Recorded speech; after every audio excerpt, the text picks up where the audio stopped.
नमस्ते। Hello everyone. कल की क्लास में हमने साहित्य दर्पण के अनुसार काव्य फल को पूरा किया और आज हम साहित्य दर्पण के द्वितीय परिच्छेद को पढ़ना प्रारंभ करेंगे। द्वितीय परिच्छेद का प्रारंभ वाक्य स्वरूपम आह इस पंक्ति से होता है। आचार्य विश्वनाथ ने प्रथम परिच्छेद में वाक्यम रसात्मकम काव्यम कहकर काव्य लक्षण को परिभाषित किया। उनके काव्य लक्षण में 3 पद हैं। सबसे पहले वाक्यम, नंबर 2 रसात्मकम, नंबर 3 काव्यम। अब द्वितीय परिच्छेद में वाक्य शब्द से क्या विवक्षित है, इस उपोद्घात की संगति के लिए वाक्य का लक्षण करते हैं। तो उपोद्घात क्या है?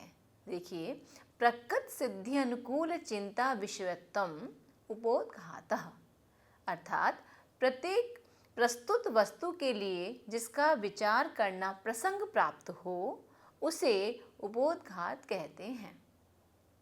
यहाँ पर काव्य का लक्षण प्रस्तुत है और उसमें वाक्य का विचार प्रसंग प्राप्त है। इसीलिए सबसे पहले वाक्य का अध्ययन हम प्रारंभ करेंगे। वाक्य कहते किसको हैं? वाक्य की परिभाषा देते हुए आचार्य विश्वनाथ कहते हैं, वाक्यम स्याद योग्यता आकांक्षा आसक्ति युक्तः पदोच्चयः। वाक्यम स्याद योग्यता आकांक्षा आसक्ति युक्तः पदोच्चयः। तो योग्यता आकांक्षा आसक्ति युक्तः पदोच्चयः वाक्यम स्यात्, ये इसका अन्वय हो गया। अर्थात योग्यता, आकांक्षा और आसक्ति से युक्त पद समूह वाक्य कहलाता है। योग्यता, आकांक्षा और आसक्ति से युक्त पद समूह का नाम ही वाक्य है।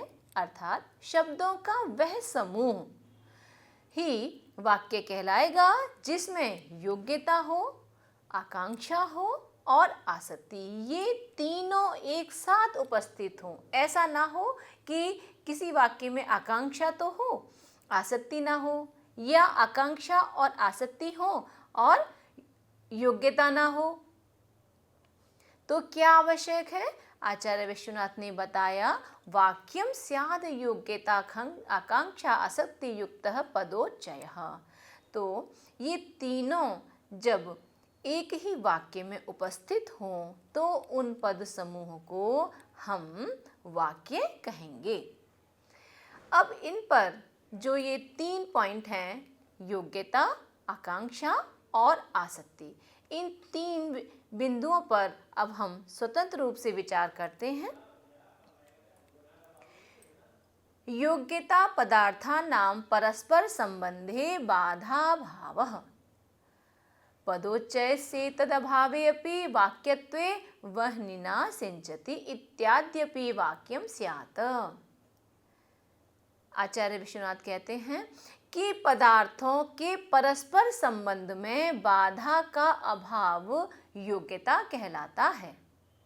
जब हम किसी वाक्य को पढ़ते हैं या सुनते हैं तो उस वाक्य में 2 या 2 से अधिक पद होते हैं।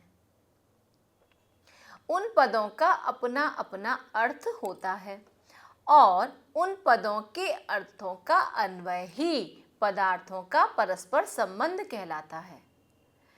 उन पदार्थों में बिना किसी बाधा के संबंध बन जाए, अर्थात कोई अर्थ निकल आए, यही योग्यता होती है। और यदि यहाँ पर ये प्रश्न उपस्थित होता है कि यदि वाक्यों में पदों के समूह में योग्यता न हो तो क्या होगा? इसके उत्तर में आचार्य विश्वनाथ कहते हैं कि यदि पदों का समूह बिना योग्यता के हो जाए, अर्थात पदों का समूह यदि बिना योग्यता के भी वाक्य स्वीकार कर लिया जाए तो वह्निना सिंचति। वह्निना मतलब आग से सींचता है, अर्थात अग्नि से सिंचन करता है, यह भी वाक्य हो जाएगा। तो क्या ये वाक्य सही है? ये वाक्य गलत है, क्योंकि जो सिंचन क्रिया है वह किसके लिए है? पानी से वृक्षों को सींचना है।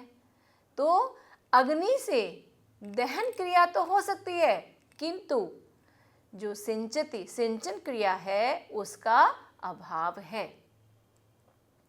तो कहने का अभिप्राय है कि वह्निना सिंचति इन पदों के समूह में व्याकरण की दृष्टि से तो अशुद्धि नहीं है, बिल्कुल शुद्ध है ना, और दोनों पद सार्थक भी हैं। किंतु इन दोनों पदों के मध्य में परस्पर संबंध का अभाव है।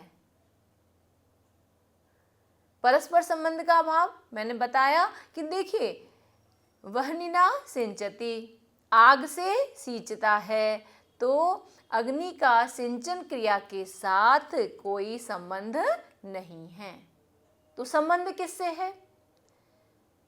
अग्नि का संबंध दहन क्रिया से है, न कि सिंचन क्रिया से। अब सिंचन क्रिया का संबंध किससे है? जलेन, जल के साथ है। तो जब हम जलेन सिंचति कहेंगे तब वह वाक्य सही होगा। यदि हम वह्निना सिंचति बोलते हैं तो यह वाक्य गलत होगा। इसीलिए इस वाक्य में क्या है? योग्यता का अभाव है। वाक्य के पदों में जो अर्थ हैं उन अर्थों के परस्पर संबंध में बाधा का अभाव अपेक्षित है, यानी बाधा नहीं होनी चाहिए किसी भी तरह से। तो जब बाधा का अभाव होगा वही योग्यता कहलाएगी। तो पदों के समूह यानी जो वाक्य है उस वाक्य में क्या होना चाहिए? सबसे पहला पॉइंट योग्यता। ठीक है, तो सबसे पहला पॉइंट योग्यता होना चाहिए। और योग्यता क्या है कि जो हम बात कर रहे हैं उन पदों के समूह में क्या होना चाहिए? उनमें योग्यता यानी उनमें आपस में संबंध होना चाहिए। अब आकांक्षा। तो आकांक्षा क्या है? आकांक्षा प्रतीति पर्यवसान विरह स तु श्रोतुर्जिज्ञासा रूपः निरांकक्षस्य वाक्यत्वे गौरश्वः पुरुषो हस्ति इत्यादि नामपि वाक्यत्वं स्यात्। तो आकांक्षा प्रतीति पर्यवसान विरह, क्या कह रहे हैं कि आकांक्षा जो है वह प्रतीति की पूर्णता का अभाव क्या कहलाता है? आकांक्षा कहलाता है। तो यह आकांक्षा श्रोता की जिज्ञासा रूप है। यहाँ पर प्रतीति की पूर्णता से क्या आशय है? देखिए, जैसे कोई वक्ता एक वाक्य बोलता है, स्वाभाविक है एक वाक्य में दो या दो से अधिक पद भी होंगे।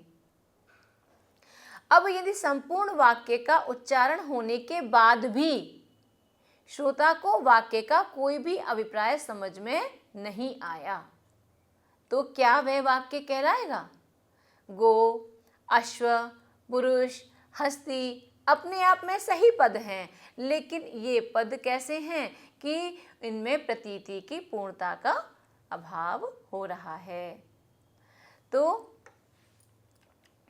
अर्थात वक्ता क्या कहना चाह रहा है, यह जिज्ञासा अब भी श्रोता के मन में बनी हुई है। तो यही प्रतीति की पूर्णता है। तो वाक्य में श्रोता की जिज्ञासा रूपी प्रतीति की पूर्णता का अभाव अपेक्षित है। इसे ही यहाँ पर आकांक्षा कहा गया है। अब यदि वाक्य में आकांक्षा को आवश्यक न माना जाए तो क्या होगा? इसके समाधान में आचार्य विश्वनाथ कहते हैं कि आकांक्षा से रहित वाक्य में तो गौर, अश्वः, पुरुषो, हस्ती इत्यादि पदों के समूह को भी वाक्य मान लिया जाएगा। मैंने बताया कि ये पद तो हैं, पदों का समूह भी है, लेकिन क्या हो रहा है कि बात कहना क्या चाह रहा है? तो यह जिज्ञासा श्रोता के मन में बनी हुई है। तो प्रतीति की पूर्णता है ना, ये प्रतीति की पूर्णता है। अब जैसे एक वक्ता ने गौ यानी गाय, घोड़ा, पुरुष, हाथी इन 4 पदों का उच्चारण किया और सुनने वाले ने इन चारों पदों को सुन लिया, किंतु इन चारों पदों के अर्थों को भी वह समझ जाएगा, समझ तो जाएगा। क्यों? क्योंकि उन्हें इस पदों का अर्थ ज्ञात है, किंतु श्रोता अभी भी यह नहीं समझ पा रहा कि इन पदों के उच्चारण के फलस्वरूप वक्ता चाह क्या रहा है। केवल घोड़ा, हाथी है तो गाय खाती है, चलती है गाय दूध दे रही है, गाय क्या कर रही है? गाय घास खा रही है। या घोड़ा दौड़ रहा है, घोड़ा खड़ा है, घोड़ा खा रहा है। पुरुष क्या कर रहा है? पुरुष विश्राम कर रहा है, चल रहा है, बैठ रहा है। क्या है? तो क्या यानी इन चारों प्राणियों को कहीं से लाना है, कहीं ले जाना है, क्या कर रहे हैं ये लोग? तो इन 4 केवल जो 4 पदों के समुदाय को हम वाक्य नहीं कह सकते। ये आपको केवल एक उदाहरण के लिए 4 पद यही बताए हैं। ऐसा नहीं है कि केवल यही 4 पद हों, आप अन्य कोई भी पद हो सकते हैं। उन पदों से यदि उनमें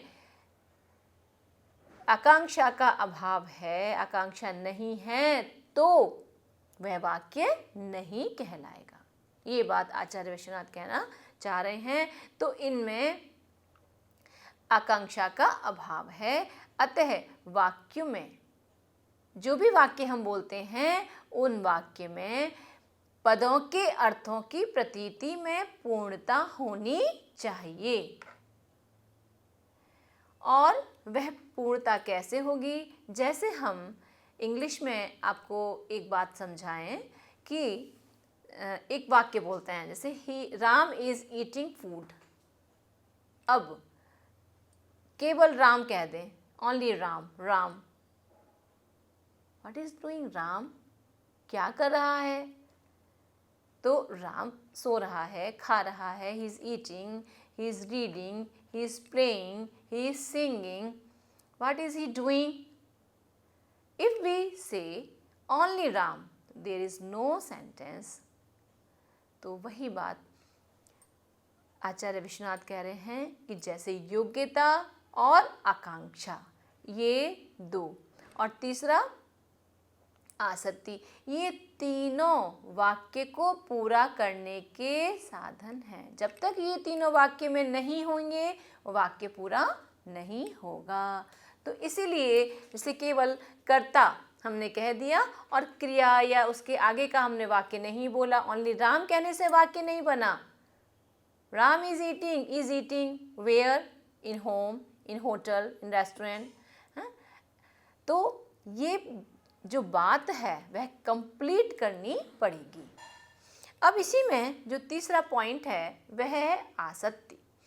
अब आसक्ति को बता रहे हैं कि आसक्ति बुद्धि विच्छेदः, बुद्धि विच्छेदे अपि वाक्यत्वे इदानीम उच्चरितस्य देवदत्त शब्दस्य दिनांतरोच्चारितेन गच्छतीति पदेन संगतिः स्यात्। क्या कहा कि आसक्तिर् बुद्धि अविच्छेदः, बुद्धि अर्थात प्रकृतोपयोगी पदों की उपस्थिति में व्यवधान का न होना आसक्ति कहलाता है। अर्थात जिन पदों का उच्चारण वक्ता ने किया है उसके अर्थ की प्रतीति में भी किसी प्रकार की व्यवधान, किसी प्रकार की परेशानी नहीं होनी चाहिए, कोई रोक नहीं होनी चाहिए। और जो रोक नहीं होती है उसे ही हम आसक्ति कहते हैं। तो क्या नहीं होना चाहिए कि जो भी पदों का उच्चारण किया जाए उनके अर्थ की प्रतीति में। अब क्या हुआ कि यह जो व्यवधान है वह 2 प्रकार का होता है। कौन सा? एक काल की दृष्टि से, एक अन्वय की दृष्टि से। काल यानी समय की दृष्टि से और एक अन्वय। तो दोनों उदाहरण आचार्य विश्वनाथ ने बताए हैं कि देखिए कि यदि काल विषयक माना जाए तो वृद्धि का विच्छेद होने पर भी पदों में वाक्यत्व स्वीकार किया जाने लगेगा। जैसे कोई इस समय कहे देवदत्त, इस समय यानी हम लोग आपस में बात कर रहे हैं, हमने कह दिया देवदत्त, देवदत्त, केवल देवदत्त कह दिया। अब एक दिन बाद कहे जाता है, आज कह दिया देवदत्त और एक दिन बाद कह दे जाता है, तो न देवदत्त का कोई अर्थ है और न ही अगले दिन जो कहा गया गच्छति का कोई अर्थ है। क्यों? क्योंकि ये वाक्य नहीं कहलाएंगे। एक बात आपने कह दी, कोई इसका अर्थ नहीं निकलेगा। देखिए दोनों पदों में संगति होगी ही नहीं। यहां पर विश्वनाथ ने एक दिन के व्यवधान की बात कही है, लेकिन यदि पदों के उच्चारण में आधा या 1 घंटा, और मैं तो कहती हूँ उससे भी कम यदि व्यवधान उपस्थित हो जाए तो भी अर्थ की प्रतीति नहीं होगी। मैं अभी बात करते में आपसे एक बात कह दूं कि आइए, अब आइए के बाद आधा घंटे 15 मिनट बाद कहूँ बैठिए, तो कौन किससे बैठने की कह रहा है भाई? कहाँ है, किससे कह रहा है? तो आइए और बैठिए, इन दोनों पदों में संगति हो नहीं सकती।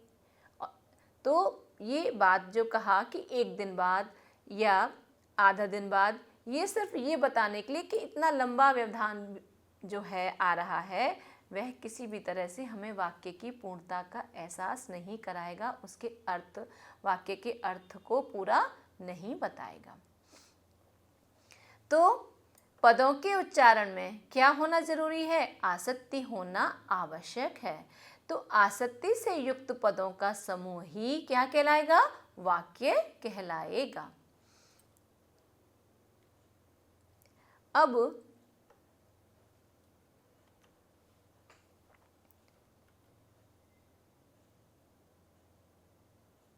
यहाँ पर उन्होंने अन्वय की दृष्टि से भी कहा है ना। तो अन्वय की दृष्टि से क्या होता है कि यदि हम किसी बात को बोलते हैं और उसमें हमारा वाक्य की संगति यानी उसमें अन्वय पूरा नहीं हो तो भी वह वाक्य पूरा नहीं होगा। व्यवधान कैसे हो? कि अन्वय की दृष्टि से भी हो, यानी एक बात अभी कह दी जाए और अभी के बाद यानी उससे ही जुड़ी हुई बात थोड़ी देर बाद कहें यदि, तो भी वह अर्थ हमारा पूरा नहीं होगा और वह वाक्य पूरा नहीं कहलाएगा। अब देखिए यहाँ पर इन तीनों को बताने के बाद एक शंका स्वाभाविक है कि अभी तक जो योग्यता, आकांक्षा और आसक्ति का विवेचन किया गया, इसमें आकांक्षा आत्मा का धर्म है क्योंकि यह श्रोता की जिज्ञासा रूप है और योग्यता पद के अर्थों अर्थात पदार्थों में रहती है। तो अत्र आकांक्षा योग्यतयोर आत्मार्थ धर्मत्वेपि पदोच्चय धर्मत्वम उपचारात। क्या कह रहे हैं कि जो योग्यता पदार्थों में रहती है और आकांक्षा श्रोता की जिज्ञासा रूप है, अतः यह पदार्थों का धर्म है। किंतु उक्त विवेचन में तीनों का वर्णन है, इन तीनों को ही पदों के समूह अर्थात वाक्य का धर्म कहा गया है। इस पर देखिए आचार्य विश्वनाथ कहते हैं कि वस्तुतः योग्यता और आकांक्षा ये दोनों उपचार अथवा परंपरा संबंध से पदों के समुदाय अर्थात वाक्य में रहती हैं।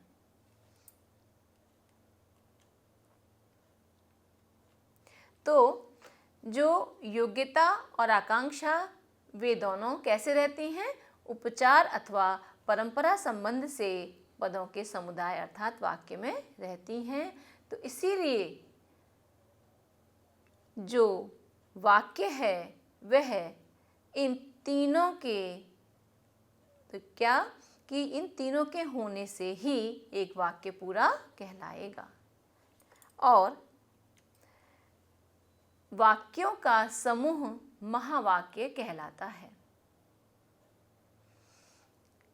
योग्यता, आकांक्षा, आसक्ति युक्त इत्येव। अब जो वाक्यों से महावाक्य बन रहा है, तो क्या इन महावाक्यों में भी ये सब होना चाहिए? तो ये बिल्कुल क्लियर है, स्पष्ट है। जैसे वाक्य, क्योंकि वाक्यों का समूह महावाक्य कहलाएगा और पदों का समूह वाक्य कहलाएगा। कैसे पदों का समूह वाक्य कहलाएगा?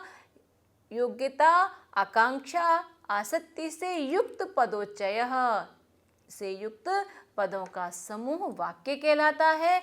और वाक्योच्चयो महावाक्यम, तो जो वाक्यों का समूह है तो वह महावाक्य कहलाएगा। इसमें बिल्कुल क्लियर हो रहा है कि योग्यता, आकांक्षा, आसक्ति से युक्त वाक्यों के समूह को महावाक्य कहते हैं।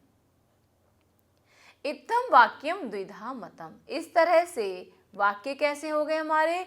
इस तरह से वाक्य दो प्रकार के हो गए। कैसा? एक तो वाक्य और दूसरा महावाक्य। उक्तं च तंत्र वार्तिके, महावाक्य की सत्ता में कुमारिल भट्ट प्रणीत तंत्र वार्तिक से प्रमाण देते हैं। तो कुमारिल भट्ट कहते हैं कि स्वार्थ बोधेन समाप्तानाम अंगांगित्व व्यपेक्षया वाक्यानाम एक वाक्यत्वम पुनः संहत्य जायते।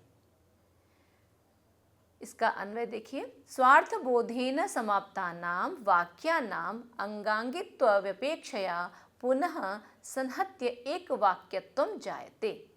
क्या कह रहे हैं कि अपने अपने अर्थ का बोध कराकर समाप्त हुए वाक्यों का अंगांगी भाव की अपेक्षा से पुनः मिलकर उनका एक वाक्यत्व अर्थात महावाक्यत्व बन जाता है।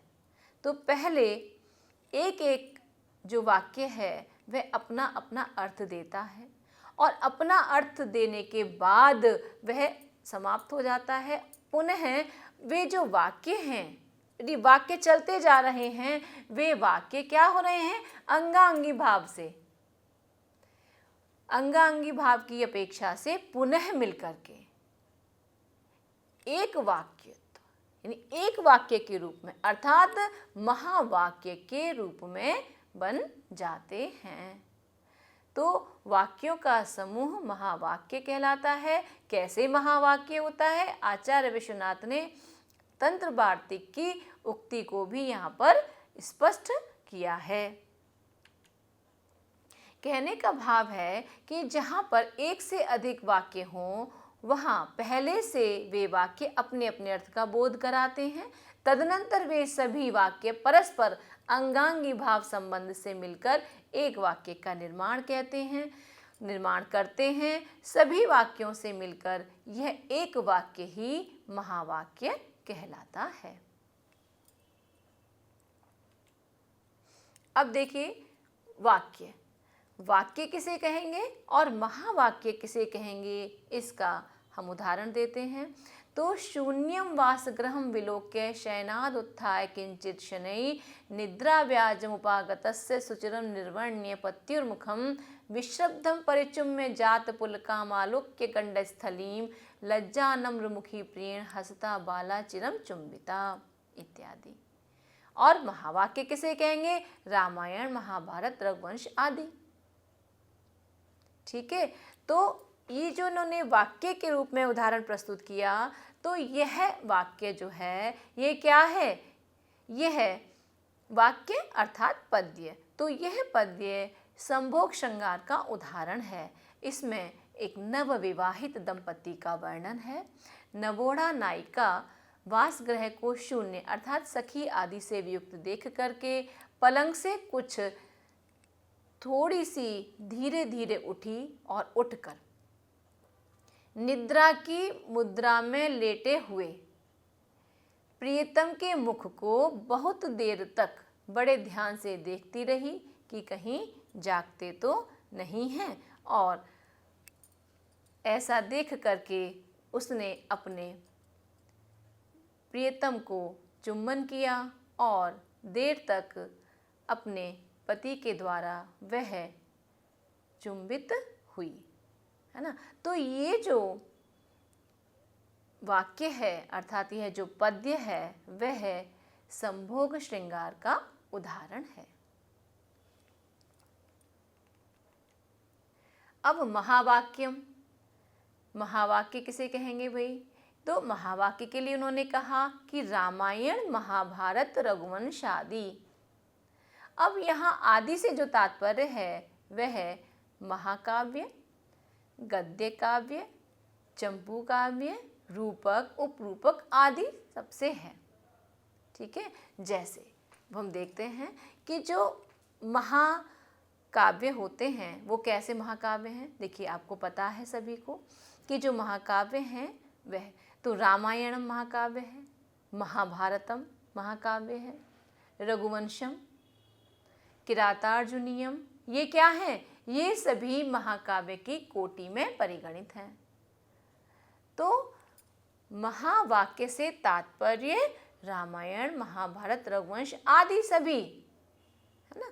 तो अब दूसरे में देखिए, तो हमने कहा महाकाव्य, गद्य काव्य, तो कादंबरी हुई, वासवदत्ता हुई, हर्षचरितम आदि, ये सभी क्या है? ये गद्य काव्य, सब उसी के अंतर्गत आ रहे हैं। नल चंपू है, मदालसा चंपू है, भारत चंपू है, तो ये चंपू काव्य भी इसी में आ रहे हैं। अब रूपकों के बारे में जाने तो रूपक कितने होते हैं? 10 होते हैं। नाटकम अथ प्रकरणम भाण व्यायोग समवकार डिमाह इहा मृगांक वीथ्य प्रहसनम इति रूपकाणि 10। तो अभिज्ञान शाकुंतलम, मृच्छकटिकम, लीला मधुकरः, सौगंधिका हरणम, कंदर्प केली, ये रूपक के भेद। और नाटक हो गया, प्रकरण हो गया, भाण हो गया, व्यायोग हो गया और कंदर्प केली, प्रहसन। इस तरह से इनमें से ये उदाहरण मैंने आपको बताया कि ये सब अब उपरूपक होते हैं। उपरूपक 18 होते हैं। तो नाटिका, त्रोटकम, गोष्ठी और सट्टक, तो देखिए रत्नावली, विक्रमवर्षीयम, रैवत, मदनिका, कर्पूर मंजरी आदि उपरूपक हैं। तो जो ये बात कही गई, देखिए क्या बात कही गई कि इत्थम वाक्यम द्विधा मतम इत्थम इति वाक्य महावाक्यत्वेन, ये जो बात कही गई ये यहाँ पर तो वाक्य का उदाहरण में एक पद्य बताया उदाहरण के रूप में, और महावाक्य के रूप में ये सभी। केवल आप लोग ये ना समझे कि केवल महाकाव्य ही इसमें आ रहे हैं। तो महाकाव्य से मतलब जितने भी साहित्य हैं, जो भी हमारे ग्रंथ हैं, तो इस तरह के ग्रंथ, नाटक यानी रूपक, उपरूपक, महावाक्य, महाकाव्य आदि सभी सब इसमें हमारे आते हैं। तो देखिए, इस तरह से आचार्य विश्वनाथ ने वाक्य तथा महावाक्य इन सभी का जो स्वरूप है इसका विवेचन विस्तार से किया है।